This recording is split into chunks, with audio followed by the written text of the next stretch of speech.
우리를 사랑하셔서 이 땅에 오신 예수님의 탄생을 축하하고 기다리는 대림절 기간입니다.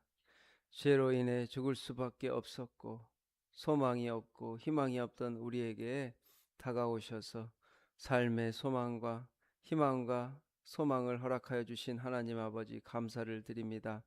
오직 예수 그리스도의 사랑과 은혜로서 주님 앞에 더욱더 가까이 나아가는 대림절 기간이 되게 하여 주시고, 예수님의 탄생을 우리 모두가 기뻐하며 감사하는 기간이 되게 하여 주시옵소서. 성도님들의 믿음의 삶 속에서 기쁨이 되어 주시고 또 감사가 되어 주시옵소서. 우리 백선교회 가운데 귀한 하나님의 은혜와 사랑을 부어주시니 감사합니다. 우리 백선교회 가운데 교회학교와 다음 세대 3040 사대가 주님 안에서 놀랍게 부흥 발전할 수 있도록 주님 축복하여 주시옵소서. 이를 위해 함께 기도하며 헌신하는 모든 교사들과 성도님들의 간절한 기도를 들으시고 주님 응답하여 주시옵소서. 주님의 뜻이, 하나님의 계획이 우리 백선교회를 통하여 이루어지게 하여 주시고, 우리가 주님의 뜻을 알고 주님을 더욱더 사랑하는 하나님의 귀한 백선 공동체가 되게 하여 주시옵소서. 주님의 일꾼들을 보내주시고 또 무엇보다 우리 백선교회 모든 성도님들의 마음이 주님 안에서 하나 되게 하여 주시옵소서. 높아진 마음, 굳어진 마음, 완악한 마음들이 예수 그리스도의 성령으로 인해 주님 부드러워지게 하여 주시고 서로 사랑하며 하나님을 섬기는 귀한 공동체 되게 하여 주시옵소서. 감사드리며 예수님 이름으로 기도합니다. 아멘. 찬송가 115장 찬송 부르겠습니다. 115장입니다.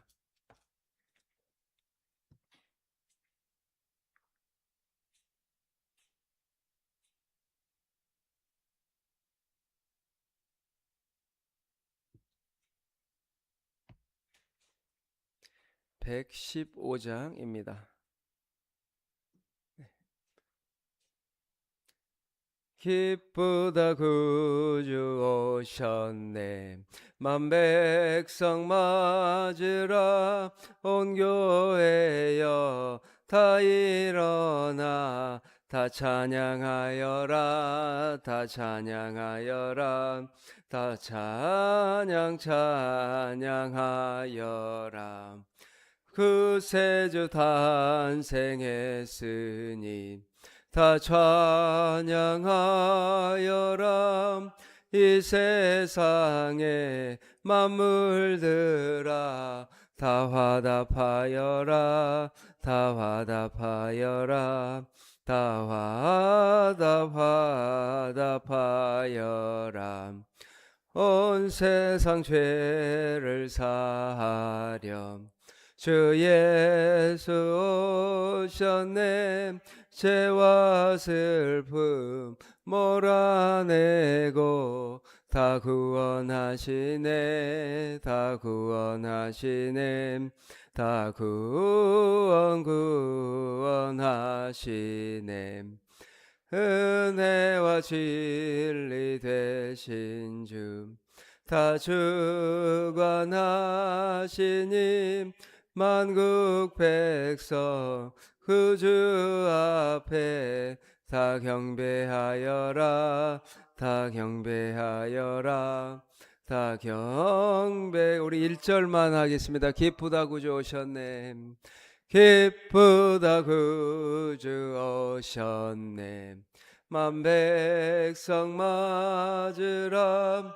홍교회여 다 일어나 다 찬양하여라. 다 찬양하여라. 다 찬양하여라. 아멘. 아멘. 우리 하나님 말씀 마가복음 10장 1절에서 16절 말씀입니다. 마가복음 10장 1절에서 16절 말씀 교독하도록 하겠습니다.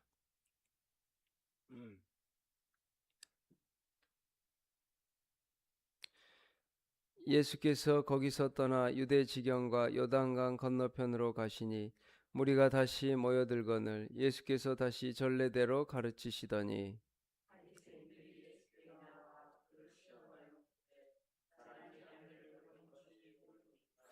대답하여 이르시되 모세가 어떻게 너희에게 명하였느냐.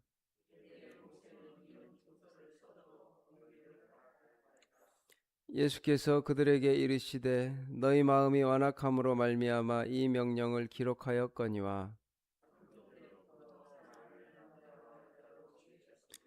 이러므로 사람이 그 부모를 떠나서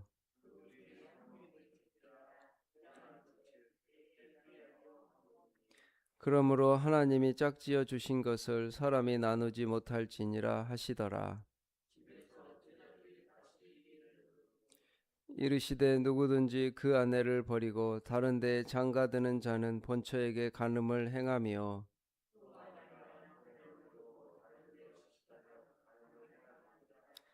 사람들이 예수께 만져주심을 바라고 어린 아이들을 데리고 오매 제자들이 꾸짖거늘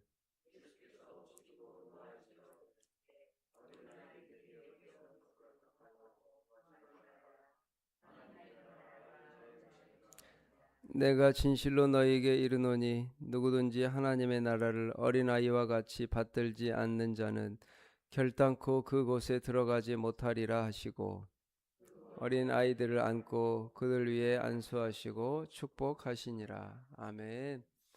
이 새벽에 오신 우리 사랑하는 백선교회 성도님들 모두 축복하고 사랑합니다.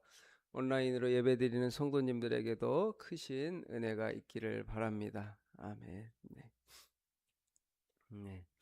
오늘은 예수님께서 이혼에 대해서 이야기를 하고 계십니다.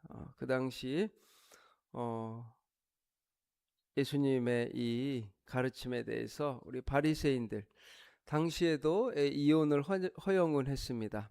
그런데 우리 유대 학파 가운데 샴마이 학파, 힐랄 학파 두 학파가 있는데 우리 샴마이 학파는 좀 보수적이게 이렇게 좁은 범위의 이혼을 허용했습니다. 남편이 아내와 이혼할 수 있는 사유는 성적인 부정 등 율법 위반으로 규정했는데 이 힐렐 학파라는 학파는 아주 넓게 그냥 빵을 태우거나 남편을 불쾌하는 것도 이혼 사유라고 생각했습니다. 유대인 중 다수가 이 힐렐 학파의 의견을 따랐다고 합니다. 하나님의 이 율법을 해석하는데 샴마이 학파 성적인 부정에 대한 좁은 범위의 이혼 사유가 아니라 빵을 태우거나 또 남편을 기분 나쁘게 해서 이혼을 마음대로 하는 율법 해석이 있었습니다. 지금으로는 말도 안 되는 이야기겠죠. 근데 빵을 태우거나 밥을 태웠다고 해서 기분 나쁘다고 해서 이혼을 하였다고 합니다. 또 게다가 헤롯 왕도 이혼하고 이 형제의 아내, 동생의 아내 헤로디아와 재혼한 상황에서 이혼을 반대하는 주장은 또 예수님도 정치적으로 상당히 위험할 수 있습니다. 예수님께 질문한 사람들은 예수님도 세례 요한처럼 헤롯에게 박해를 당하게 하려 했을 것입니다. 예수님의 오늘 보면 2절에 바리새인들이 예수께 나와 그를 시험하여 묻되 사람이 아내를 버리는 것이 옳으니까. 예수님을 이 바리새인들은 시험할 목적이었어요. 어떻게든 빌미를 잡고 구렁텅이에 빠뜨리는. 그런데 오늘날 하나님께서 만드신 이 가정이라는 가장 기초적인 첫 번째 이 가정이 오늘날 많이 깨어지고 있습니다. 제 주변에도 그렇고 오늘날 많은 사람들이 이혼을 하고 아파하고 힘들어하고 있습니다. 네. 근데 조금만 이렇게 마음이 맞지 않아서 이혼할 경우도 있고 또 가정 폭력과 부정 또 불륜이 오늘날 너무나도 많이 있습니다. 여기 성적인 부정에 대해서 이야기를 하는데 제가 한번 이렇게 그분은 동성애자는 아니었습니다. 동성애자가 이렇게 주변에서 많이 있었나 봐요. 일하는 직장에. 근데 그러시더라고요. 교회는 왜 동성애자만 그렇게 막 질책을 하고 반대를 하느냐. 성도들의 교회 세상의 불륜에 대해서 가만히 있으면서 왜 그거에 대해서 가만히 있으면서 동성애에 대해서는 그렇게 반대를 하고 손가락질을 하느냐라고 이야기를 하시더라고요. 저는 참 그 말을 들으니까 할 말이 없더라고요. 동성애도 우리는 심각한 죄라고 보는데 성적인 부정, 불륜에 대해서는 너무 관대하게 보는 거에 대해서 동성애자들이 굉장히 손가락질을 하더라고요. 또 다르죠. 약간의 차이는 있습니다. 예? 성적인 부정과 이 동성애에 대해서 하나님이 모두 이거에 대해서 결론적으로 율법에 대해서는 아주 금하시는 것들이라는 사실은 같습니다. 그런데 오늘날 이 문제가 아주 심각하죠. 그래서 이 가정에 대한 이미지, 우리 자녀들이 참 부모님들 세대가 가정에 대해 행복한 모습을 많이 보여주는 게 가장 중요하다는 생각을 하게 됩니다. 부모님이 매일 싸우고 다투면 자녀들도 결혼에 대한, 일단 뭐 결혼을 해야 이혼을 하죠.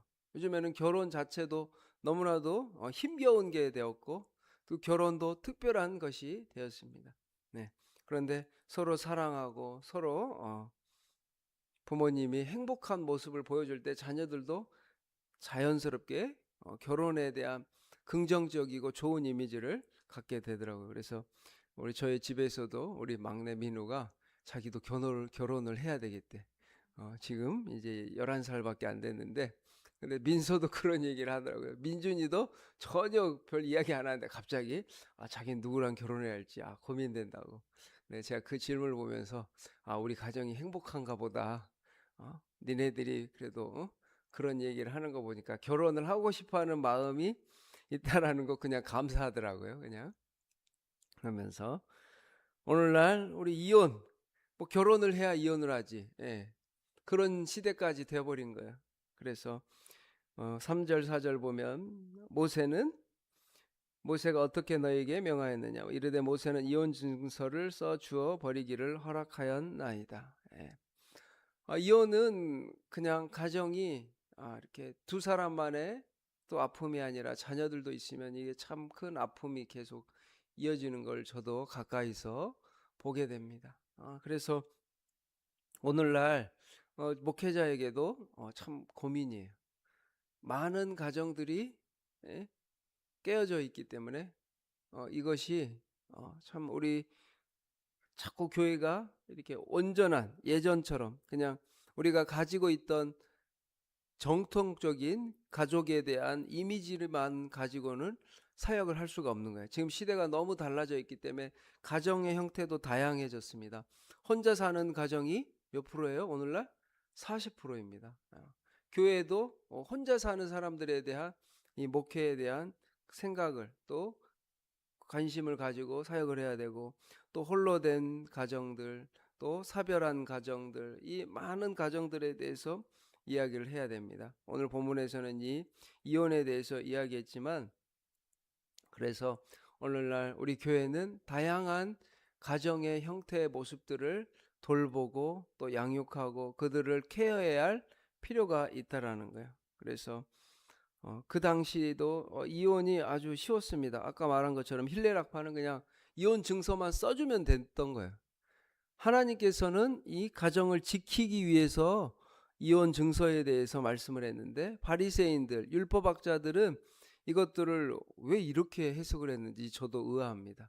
그냥 자신들이 이혼 증서 써주면 이혼하는 거예요. 그래서 그 당시 여성들이 굉장히 약자였기 때문에 이 아픔과 이 어려움들이 굉장히 컸었던 겁니다. 그래서 예수님께서는 굉장히 금하시는 거예요. 사실 배우자의 부정이 아니고서는 이혼을 하지 말라. 하나님께서 만나게 하신 짝을, 하나님께서 만나게 하신 하나님의 이 뜻을 사람이 스스로 마음대로 깨지 말라는 이야기를 한 겁니다. 그래서 오늘날 가정이 소중하고 믿음이 소중하고 가정을 지키는 것이 중요한데, 이 바리새인들, 자칭 보수라고, 자칭 율법주의자, 하나님의 말씀을 안다고 하는 사람들이 이거에 대해서는 굉장히 자기 마음대로 아전인수격 해석을 함으로써 하나님이 만들어주신 가정을 깨뜨렸던 거예요. 그래서 예수님이 말씀하시는 거죠. 너희 마음이 완악함으로 말미암아 이 명령을 기록하여. 마음이 완악하다. 이 바리새인들, 너희들이 그 이혼 증서를 써서 이혼하는 것이 굉장히 완악하다. 하나님의 뜻이 아니라는 거예요. 예. 하나님께서는 그렇게 너희 마음대로 이혼하라는 것이 아닌데 그것들을 그렇게 해석하였습니다. 당시 우리 여성들은, 그 당시에 아내들은 이혼을 주도할 수가 없어. 이혼을 남자만이 할 수가 있었습니다. 아내가 이혼을 원할 경우 법정을 통해 허락을 받아야 했고, 당시 유대 사회는 남편이 마음대로 아내와 이혼할 수 있는 남성 중심의 사회였기 때문입니다. 그래서 이혼을 허용한 이유가 이 완악함 때문이라고 지적하시는 거예요. 예.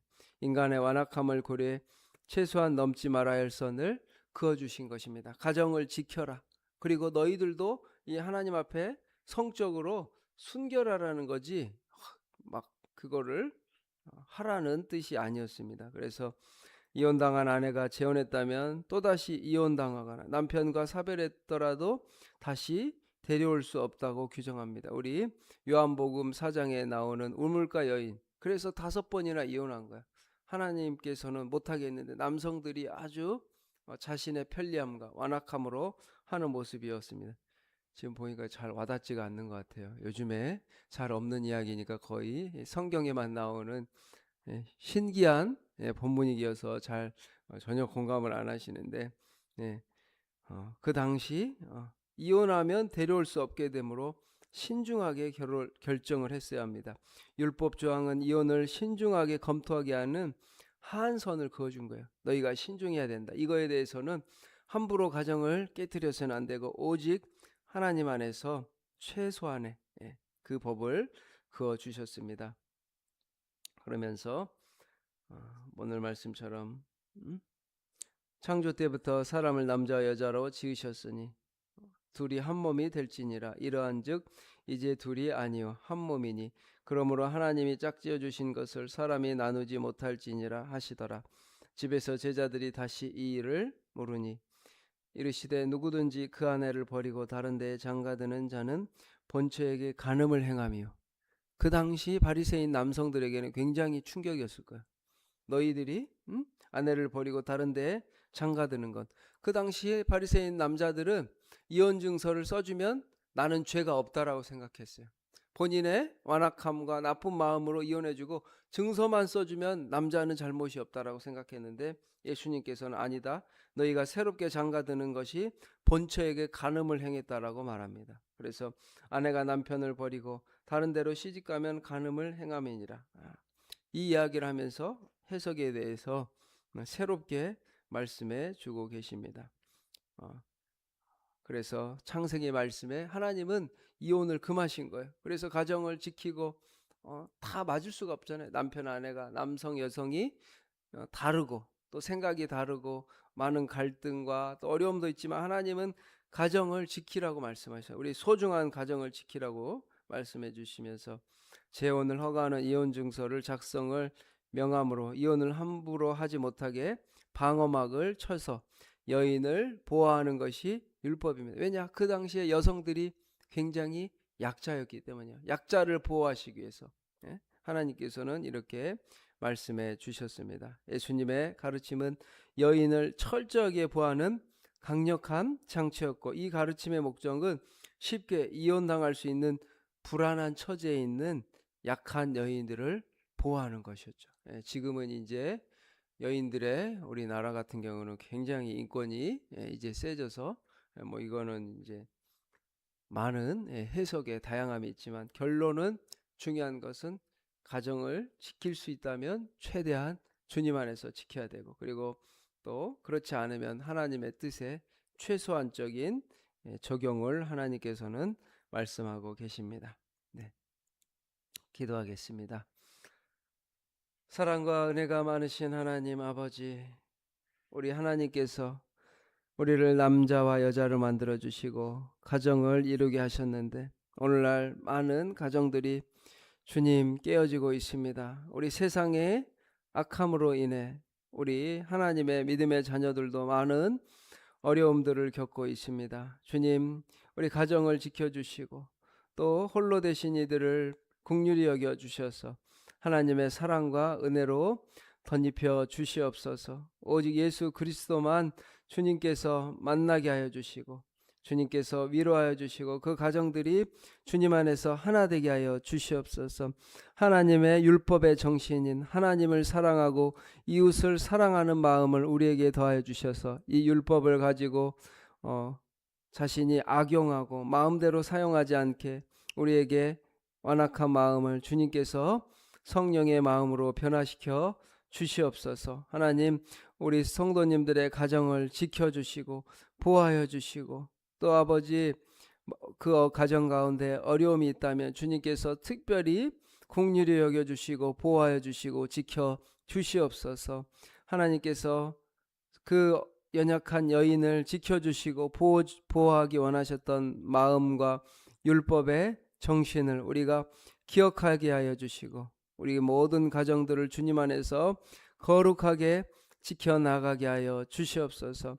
하나님, 우리 모든 가정들을 지켜주시고 또 우리 깨어진 가정, 상처난 가정, 아픔 가운데 있는 가정들을 주님께서 사랑하여 주시고 또 은혜를 베푸셔서 주님 안에서 온전히 주님 안에서 하나 될 수 있는 축복과 믿음을 은혜를 내려 주시옵소서. 대림절 기간입니다. 우리를 위해 이 땅에 오신 예수님으로 인해 기뻐하게 하시고 어려움 가운데 있는 성도님들에게 소망과 희망과 기쁨의 예수님을 만나는, 예수님을 더 깊이 묵상하고 주님을 사랑하는 대림절 기간 되게 하여 주시옵소서. 우리가 힘들지만 어렵지만 주님으로 인해 기뻐하며 감사하며 이 기쁨을 누리는 우리 백선교회 되게 하여 주시옵소서. 감사드리며 예수님의 이름으로 기도합니다. 아멘. 하늘에 계신 우리 아버지, 아버지의 이름을 거룩하게 하시며 아버지의 나라가 오게 하시며 아버지의 뜻이 하늘에서 같이 땅에서도 이루어지게 하소서.